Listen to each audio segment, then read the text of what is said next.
Hello, everyone, and welcome to the 465th episode of Constructive Criticism.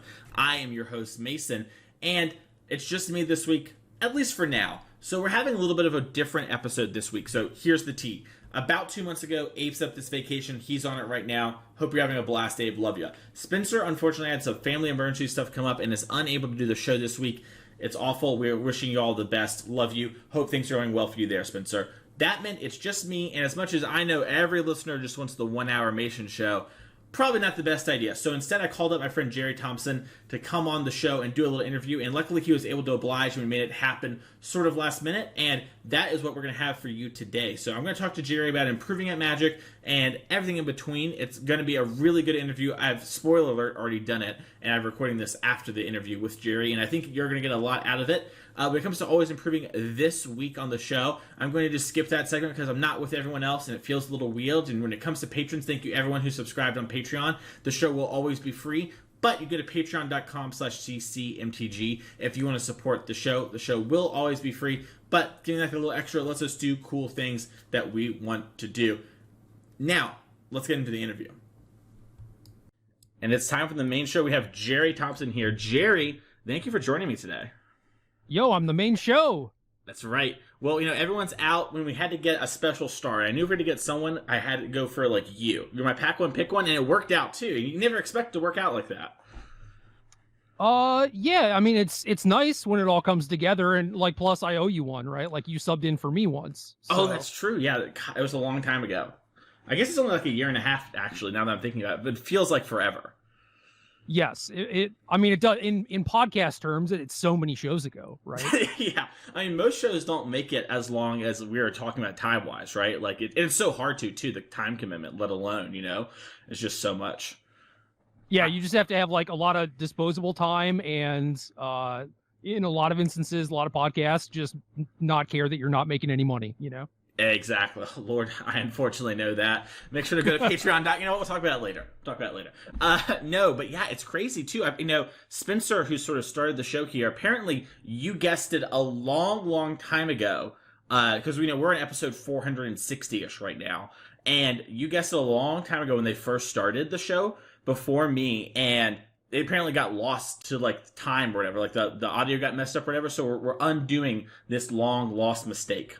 Oh, no. Yeah. I didn't know that. Yeah, it would have been early Theros time, apparently, is my understanding. I don't know all the details. And also, it's been, literally a decade now. So Spencer also doesn't remember all the details. She's just I know we had them. It was pretty good. And then the audio was messed up and we just couldn't use it.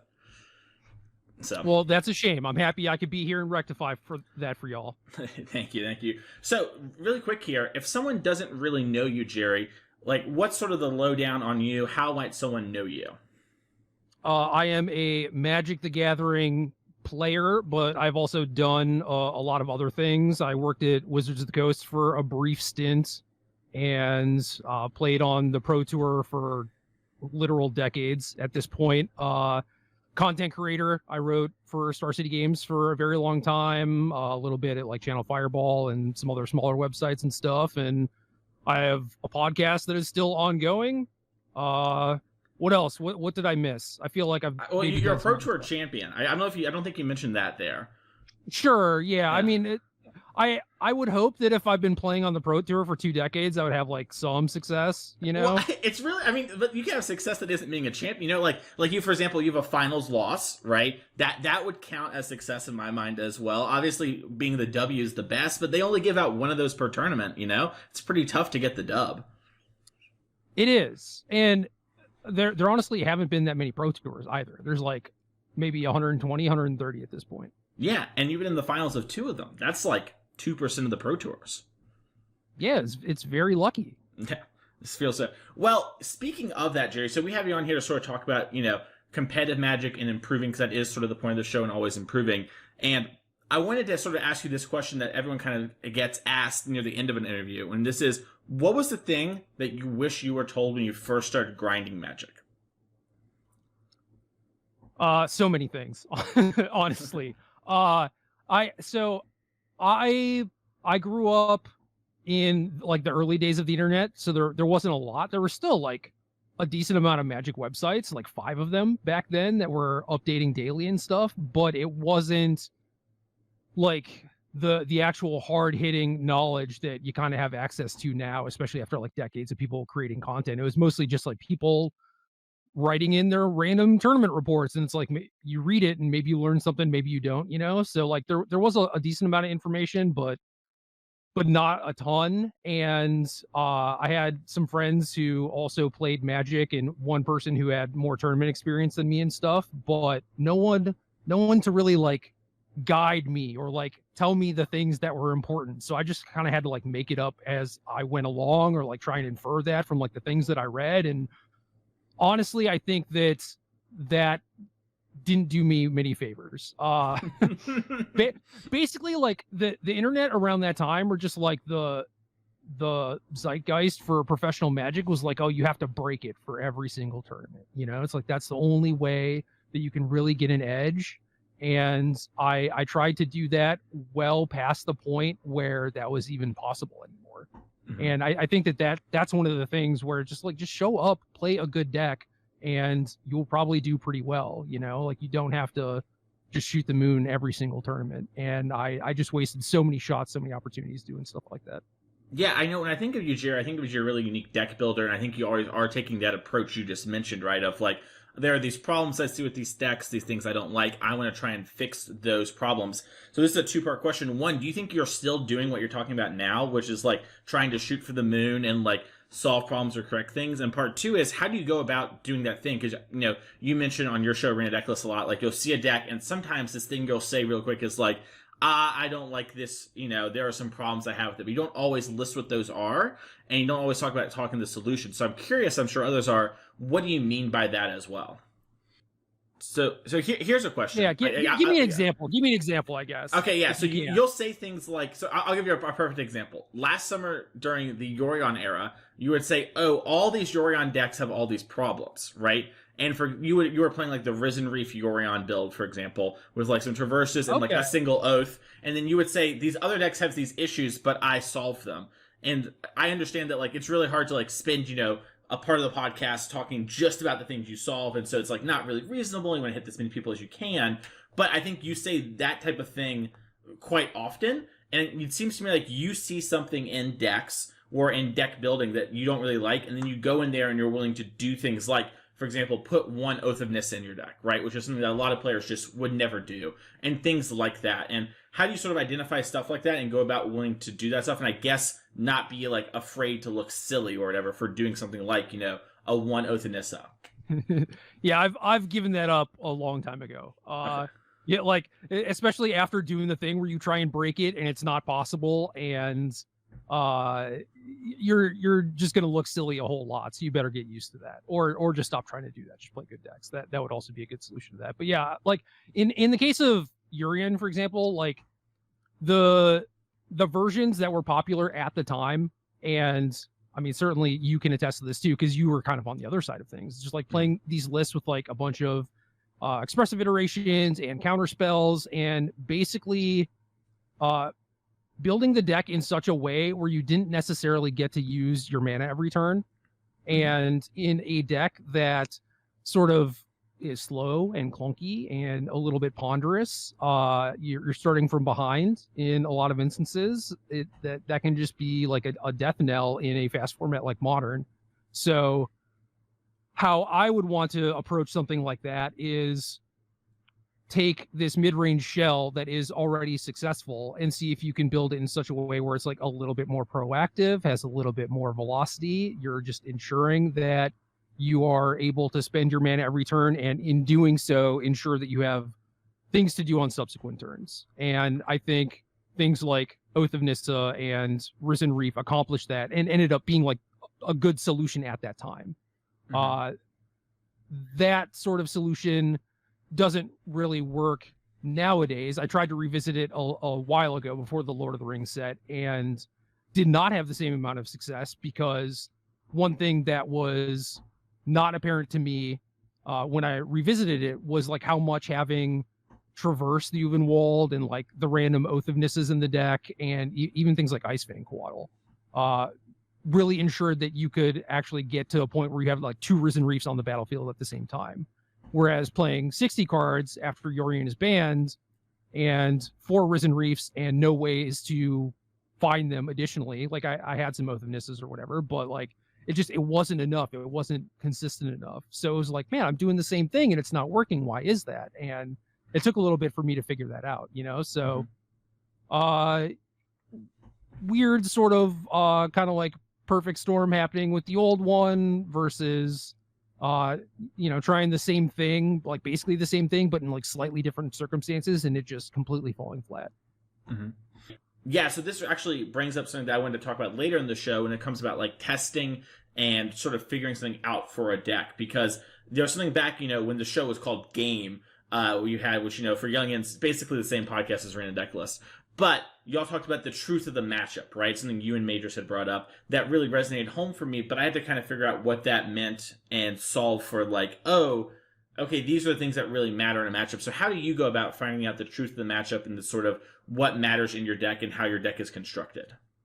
So you can look at matchup percentages from any random tournament or some sample size of like, your 2 friends sitting down and playing against each other or whatever. But to me, that isn't super useful, because like the actionable data that you can go off of and like should maybe go off of is when you know that both players in both decks are in like optimal conditions, basically, where it's like if someone shows up to a tournament with a suboptimal build of a deck or is playing it suboptimally, oftentimes those go hand in hand. Those are going to like skew the numbers, right? And it's not useful data to have to even look at. So you can do stuff with those numbers, especially when you have like a large enough sample size and everything. But the thing that made sense to me was just the data of like, your deck very well. You have a very good list. I'm in the same position. We're not doing anything like super weird where pre-sideboarding or have like extra sideboard cards or whatever than might exist in like normal tournament conditions or whatever. And you play out those games, hopefully in a large enough sample size, and mostly just like get a feel for things too. And how that is, not even necessarily like looking at the numbers, but it's just like the stuff that actually matters, and like the play patterns or like key turns or things like that may come up. I think like a good example of this is like Ragavan versus Ren and 6, or I guess now Bowmasters too, even, where it's just like, if on the draw someone is just like hard casting their Ragavans in tournaments and it's getting eaten by Ren and 6s, then I feel like that data is just like pretty useless, because if you understood the format, understood the matchup, maybe that's not a play you would make. I mean, maybe it's a little different if you had like second Ragavan or whatever, right? But there are just situations like that just like completely skew the matchup. And if you are playing to find the truth of the matchup, those sorts of things would not occur, like those sorts of errors and stuff. So yeah, we just wanted to find the truth of things. And I think that there's an important distinction to separate that stuff, where it's like, okay, like these are numbers, but they may or may not be true, and large enough sample size or strong enough tournament, you're talking about like world championships or pro tours or whatever, like those numbers are getting like a little bit more close to real and everything, right? But you're just sampling off like a random RCQ or even an RC or something, maybe that's not entirely accurate. And at that point, it's like, what value does that sort of stuff provide you? Mm-hmm. Here's a question I have for you when you're talking about this. You mentioned sort of the data or the deck is maybe built poorly or suboptimally, right? If you're someone at home, right, who isn't, have this wealth of experience that you have, right, or, even me, right, like maybe you're new to it, what are some things that you look for to know? Are you looking for like, oh, maybe this is like, you should assume decks that look weirder than the average deck to be the outliers until proven otherwise? Or what's a good way for that? Because it's something that I've experienced a lot with coaching and talking to people is I'll say something like that and then they'll answer me with, how should I go about figuring out that solution? Like figuring out, I should say, what is the problem? So is the majority of your coaching in Modern? No, the majority of the coaching is really about like in working on fundamentals in Magic and kind of whatever the RCQ season is. So like right now it's been a lot of Pioneer recently and has been before as well. So, it's really helping people. And this comes up a lot with RC testing proper of like, I'm interested in finding the truth of the matchup, which to me, I've sort of always quantified and described as like figuring out the key interaction points, like you mentioned, right? Like a Ragavan versus Ren and 6 versus Bowmaster situation, and also kind of like how the cards interact and play against one another. Yeah. Well, I just ask because like Pioneer's a fine way to look at this too, where it's just like if you have foundational knowledge of the format of Pioneer, right, and you look at a series of sample deck lists of like Rakdos midrange or whatever, it's like you should be able to pretty quickly identify which list looks weird, you know, and in those cases, like if you understand the deck and kind of like the matchup spread, like you have a pretty good idea of how the deck should be built. Like if you were playing in a tournament and you wanted to select Rakdos, how would you build your deck, right? And you see something that isn't super like flashy or off the cuff or anything, you just look at it and it's like, oh, that actually looks like a good change. And I think a good example of this is like Shota playing Mutavault in addition to the other creature lands that were already present in the deck. And Shota continued to do well with that sort of version and you know, like played on camera a bunch of times, and it's like the Mutavaults legitimately looked good, and I think a lot of people adapted those at least for a little bit after the fact. And just like that's just one of those things that you should be able to identify when you have a pretty good understanding of what's going on in the format and what people are doing. Okay, awesome. Thank you for answering that question. My next question for you, that, you know, this is one that was kind of brought up in our Patreon in the past, and I wanted to sort of recycle it here, is when you are, and by the way, I know this goes against your advice earlier in the show, but let's pretend you didn't say don't try and break it. When you are trying to like maybe start testing for a new format, like an RC proper, where there's a brand new set or something like that, and you're trying to, you know, maybe spend a little bit of time early on doing what you said and trying to figure out the new hotness or to go over the top, how do you start doing that, and where's like some things you look for in those situations? Well, yeah, to be clear, I mean, I think that there are situations where it is like you have the potential to break it, and I think that is probably where you should start testing. The problem with me was like that was the start to the end. Was just like, oh, I just have to do this, and like I never had like, oh, I have, you know, Rakdos or Mono Green Devotion in my back pocket or something, you know, and that was kind of the problem, because it was like, oh, if I register Affinity for a Pro Tour where everyone is playing Affinity, I feel like a failure already, you know. Mm-hmm. So I was just never willing to do that. But yeah, I don't know. It's like I think the best way to do it, which is maybe more of a streamlined version than what I was doing before, because my attempts before were also very misguided and bad. But like now I just think of it where it's just like, what is the most powerful thing that you can be doing in this format, and kind of go from there. And in the case of something like Pioneer, it's like, well, you know, this Rona combo, for example, is pretty damn powerful, right? It is like head and shoulders above what is generally legal in the format. So is this a thing that we can break? Is there a way to make it so it's like consistent? Can we maybe slow it down and like have more of like a protected combo kill, or can we splice this onto another combo? You know, I and people have done a lot of that work now, and I think that was fruitful. Like that was important work. Right. So I don't want to just be like, oh, never build new decks or whatever, because I definitely think that that's wrong. But if you were testing for an RC and you just spent like all of your time on it or something, then that would be a problem. Right.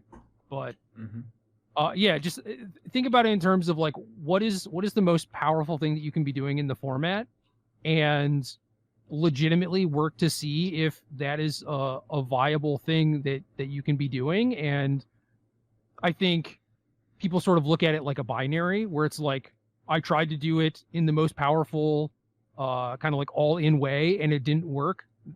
Therefore, I'm just going to give up completely. And it's like, no, there are actually like a lot of branching paths to that. And I don't know, there's stuff like Dark Depths is in Extended is a good analog for this, where people played Hexmage Dark Depths at one of the Extended Pro Tours. It didn't do particularly well, and then people just gave up on it. And it's like, no, there's still something here, right? It's just there are going to be people who are really prepared for your plan A, and maybe there's a way that we can weave like a plan B in here that's reasonable. And you know, some other people had kind of like figured out how to do that. I worked off of that and got to a place that ended up being really good, right? So it's like there is definitely merit to exploring things for sure.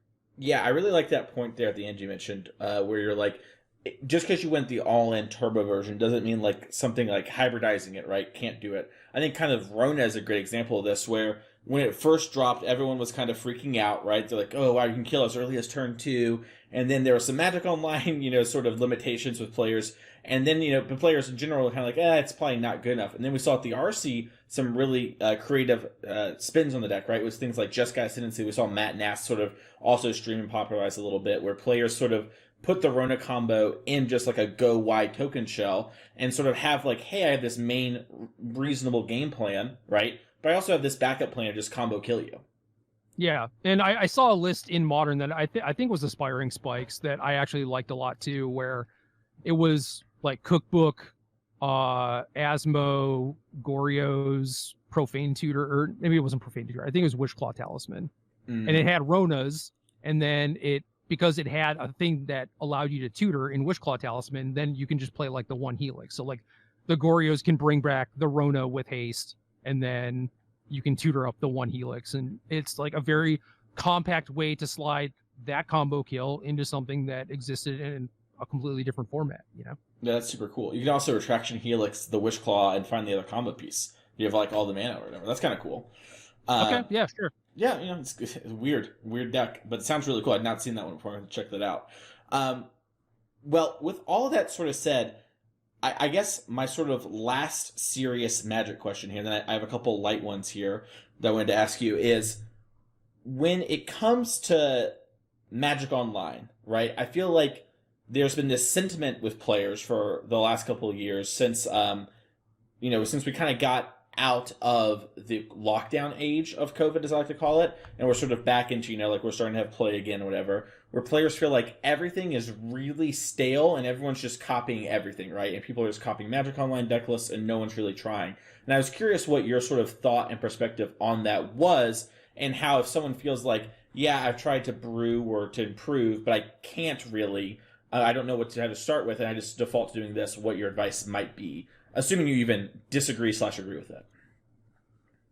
I agree for the most part, but I also feel like there is a handful of people, and God bless them, who are just doing a bunch of work to actually move things forward. And I mean, you see it when every new set comes out, right? Like the Lord of the Rings set in Modern is a pretty good example of this, where it didn't take very long for people to start experimenting with a lot of the new cards. And there are things like the One Ring showing up everywhere pretty quickly, honestly.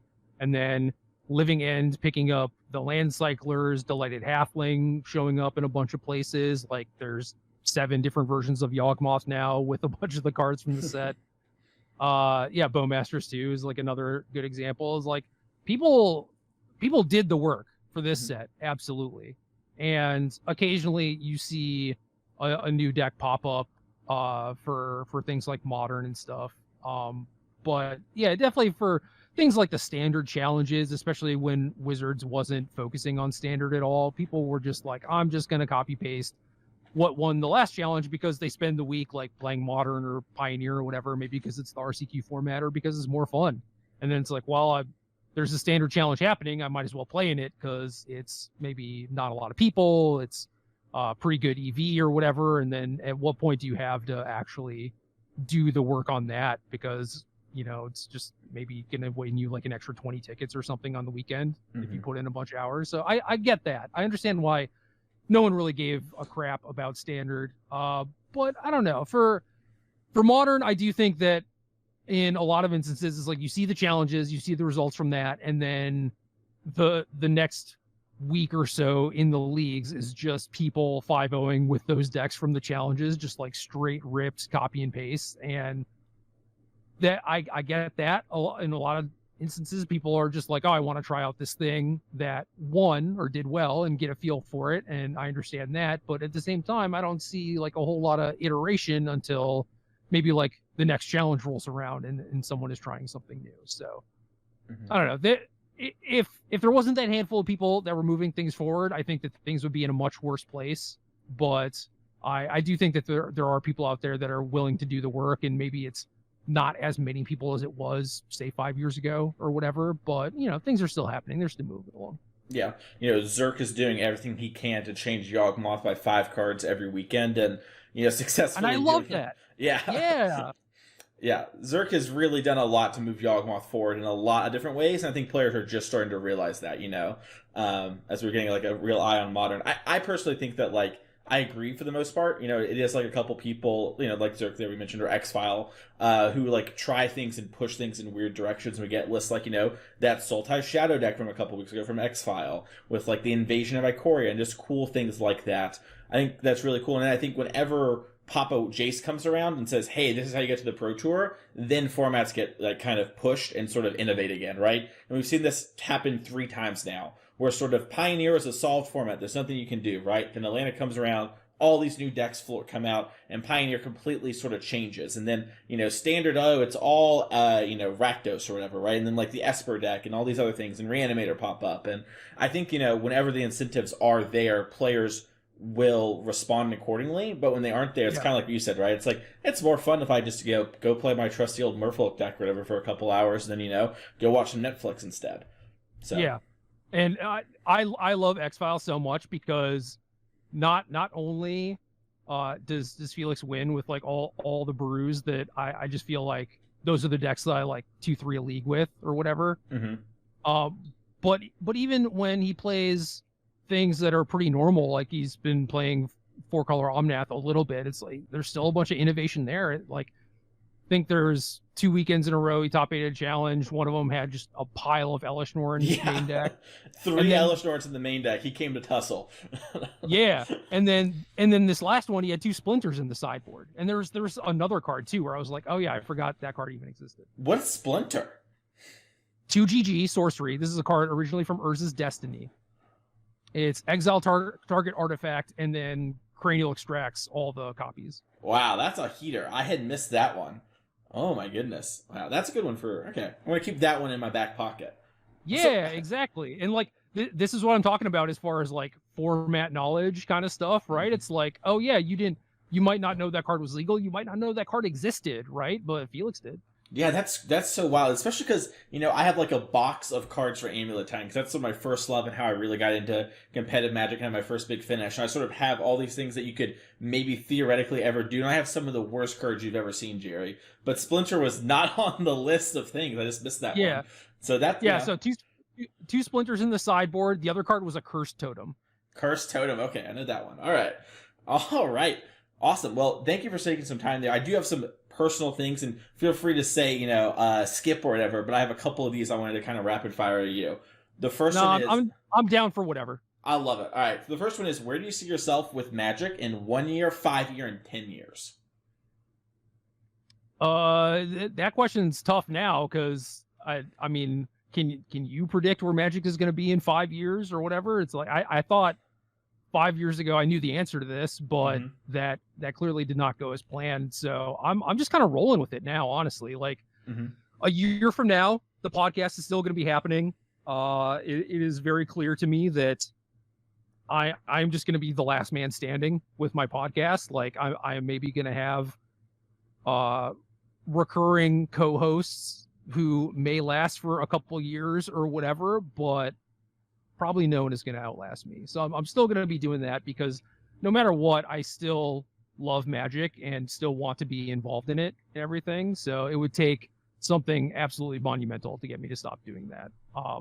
So I'm still going to be paying attention to tournaments and seeing what's going on in metagames and complaining about Wizards of the Coast or whatever, just the normal stuff. But as far as like, competing, trying to like grind every weekend, I think that is probably behind me, unless it becomes like really convenient. Like maybe there's some really lucrative or prestigious online tournaments or things that are a little bit more locally close to me, like on the East Coast. Like if there was like an SCG tour resurgence sort of thing or whatever, it's like I could see myself doing that again if it was all drivable stuff. Sure. Follow up, are you still playing the SCG the weekend of this release? The Cincy one?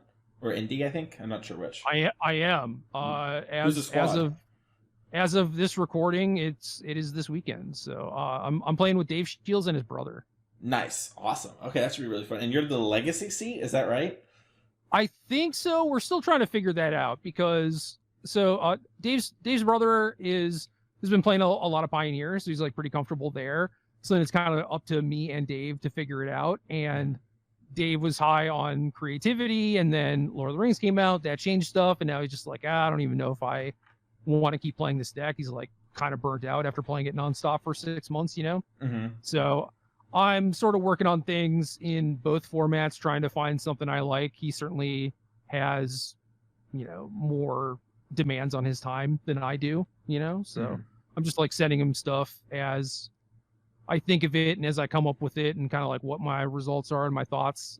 So for Legacy, I certainly tried a bunch of stuff. Like I did do the like, oh, I'm going to try and break it with new cards or whatever, but that ship is sailed. It's gone. Fair. Did you I'm back to just like working on real decks now. Fair. Did you see? So as of the time of this recording, I just got done commentating the NRG series, the Legacy 5K, and Sam Black came with this really creative version of kind of this like colorless combo deck where he was like Mystic Forging and One Ringing and playing all the keys to untap and like play his whole deck, and had Paradox Engine as well, and was just like sort of dumping his deck on the board every turn. In a really kind of cool way. Yeah, that's been showing up in the Legacy challenges and is a deck that has definitely defeated me in these Legacy leagues. So I respect a good like mono brown strategy. I'm a big fan. Damn, there's no way the kids know what you mean by mono brown, and there's no way I'm answering it. My next question is, what's your favorite anime you've seen recently?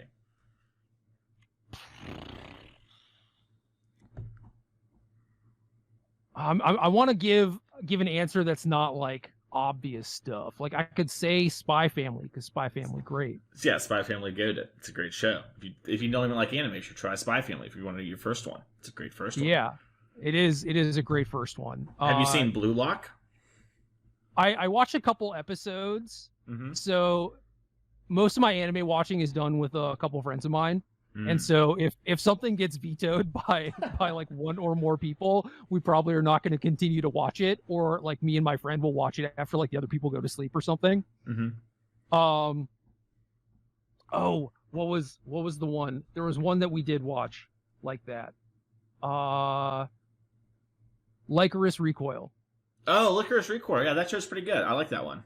Yeah, that show is great. And then one thing that we've watched as a group recently is Skip and Loafer, which is another slice of life thing where if you like Spy Family, you might like this. So.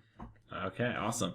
All right, here's the next one. I imagine I'm going to get vetoed on this. Can we get the early scoop on what the new name is for the Arena Decklist podcast? Yeah, sure. I don't know. It's weird. It's like I've thought about this for a while. Mm-hmm. Basically, when I brought up the fact that like we need to change the name like a long ass time ago. It might have been like a year ago at this point. I think I had the name that I thought was good and didn't change it kind of like out of embarrassment. Because here's the thing is I have so when we switched over to Arena Decklist, I also changed my Twitch handle to Arena Decklist and was like, oh, branding, etc., whatever. And I think that has just shot me in the foot in a lot of different ways, where there are people who used to consume my content where they would just go to Star City every day because like that was sort of their routine, but maybe they're not on Twitter or whatever.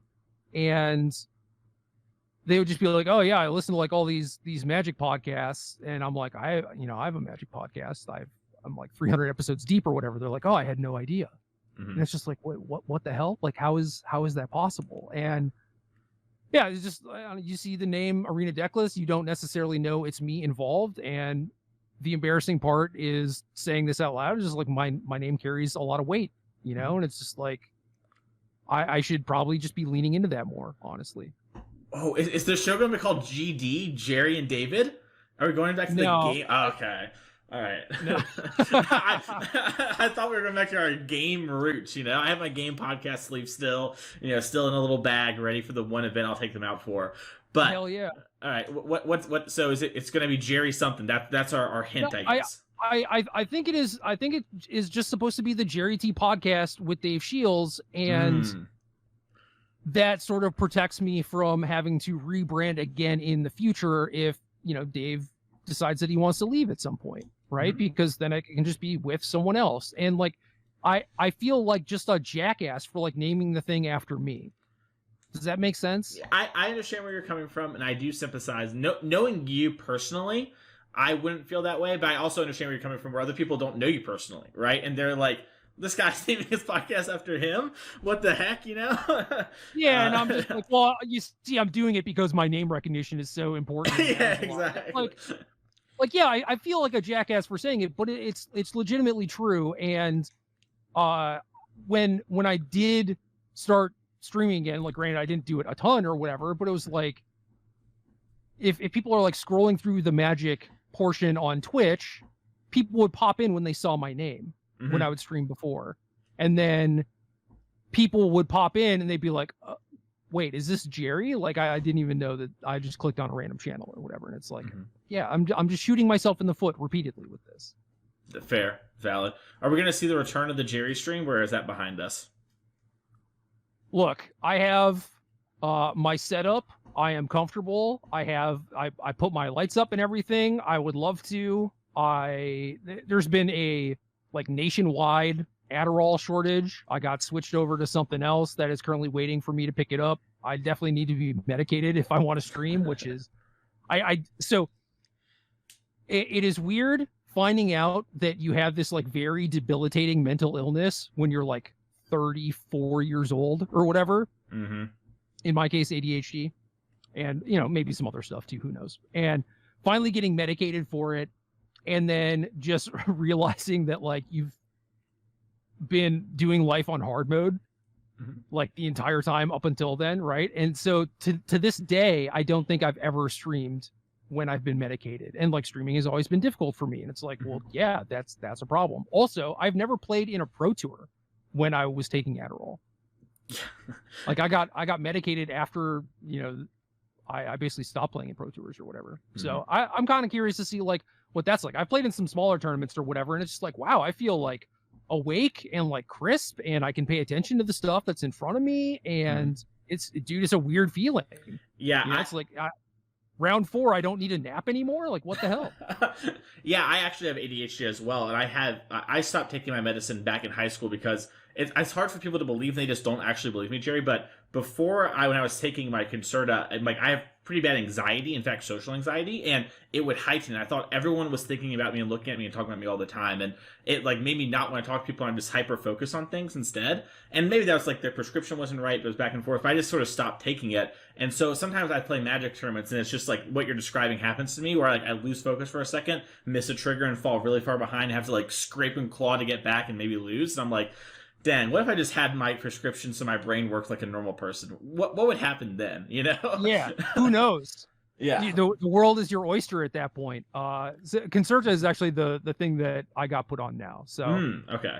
I've not had it before. I'm curious to see. Like I know that Adderall works. Like that was just the thing that I started with, and it was just like, this is way better. But like, maybe this is going to be better too. Yeah. Than that. I don't know. We'll have to see. But you gotta get it before the SCG, You said you need to go get picked up. We need you to get out there. Yeah, which exactly. is the hard part. If you don't have the medicine, then how are you going to know to go get it and the motivation, Sounds like we're joking, but it's not. No, it's not, man. We talk about like stairs and the concept of stairs, and basically just like removing obstacles, making things easier. And it's just like ADHD it creates so many obstacles that are, not real, but they're real to us. But yeah, right now there's like an issue with my car, and I've been waiting to get that issue resolved before I like go and get it. But at this point, if it doesn't get resolved, I'm just gonna like, get a lift or whatever to the pharmacy to get my prescription, because I'm gonna have it before I go to Cincy. Absolutely. Yeah, nice. Yeah, I was gonna say Dave might get you the Uber. It's like, I need Gerry in top form. Here's the Uber. Go get it. But yeah, it's not even top form. It's just like, I don't want to be sleeping round 5. Yeah, that's fair. Yeah, I just want Gerry to be awake. If he misplays, he misplays. But I need him to just be awake at the table. Right. Speaking of Dave and all that, that's sort of the last one of my questions. If someone wants to find you and sort of the show and everything, where can they go? Where can they reach out and find you? And any shout-outs, etc. you want to do, feel free to do here. I'm technically on Twitter. I have an account. But I used to love Twitter, man. I used to love it so much. It was so good, especially in terms of Magic and like having conversations and stuff. And I feel like it's a lot less good now for a lot of different reasons. So I'm not on it a ton, but like certainly if you tweet at me, I will get back to you within a week or so, you know? Nice. But yeah, there's been a bunch of other like social media platforms popping up where I've made accounts, but I don't use them. And if somehow magically everyone migrated over to one of them, like I would do that too, but whatever. So in the meantime, it is Twitter, at G3RRYT, and then I don't know, technically on Twitch with Gerry_T, and podcast is just on all the podcast apps, man. Just you want to search for Arena Decklist, it'll show up, and there is a very healthy backlog for folks to get through if they want to do that. Yeah. Highly suggest that one of the shows I listen to all the time, and one of the few shows that can rival us in length. You know, there aren't many shows like us, Gerry. You know, so it's one of those things where when people find it, you know, they dive into a show and they're like, there's like 20 episodes. That's so great. And for us, it's like, yeah, there's 20 episodes a day you could listen to for a whole month, and then you'd be caught up. So right. There's a lot of content there if you want to go listen. And a lot of stuff that does age pretty well. You know, some stuff's week to week like us, but also some always improving content there as well. So I highly suggest doing that as well. Once again, Gerry, thank you so much for coming on the show. It was great to have you and great to talk to you. And we'll be seeing you in the streets. Okay, deal. Thanks again to Gerry Thompson for coming on the show and allowing us to have an episode of CC this week. It was great to have you on. I'm sorry everyone else couldn't be there to have questions for Gerry. And I'm sorry I didn't get a chance to ask you patrons to ask Gerry some questions. Sort of made it all happen and sort of dropped the ball on that one. That's an always improving moment for me. Thank you all so much for listening to this episode of Constructive Criticism. It was a bit of a unique episode if you're listening for the first time. Normally we really work on always improving and sort of getting better at Magic and leveling up, but instead this time we had this weird sort of intro and outro, and that's okay. Sometimes you're going to have unique episodes. So, thank you all so much. If you want to find the show, you can find us everywhere. That's going to be on Spotify, iTunes, Apple Podcasts. I guess is iTunes, isn't it, when you really get down to it? YouTube, etc. A great way to support the show is to leave a comment there and rate the show. It's a free way to do it, and we really appreciate those things. If you want to find me, you can find me on Twitter at Mason E. Clark. You can find me at twitch.tv/TheMasonClark. Find me each and every week over at Card Kingdom, writing an article for them. And if you're curious about coaching, you can reach out to me via my Twitter, once again, which is Mason E. Clark, or reach out to me at gmail.com with the same name, Mason E. Clark at gmail.com. Put coaching in the description, that way I know it's you. You can find Spencer at Spencer13H and Abe at More No Things. Thank you all so much for listening. We'll see you next week for another episode of Constructed Criticism.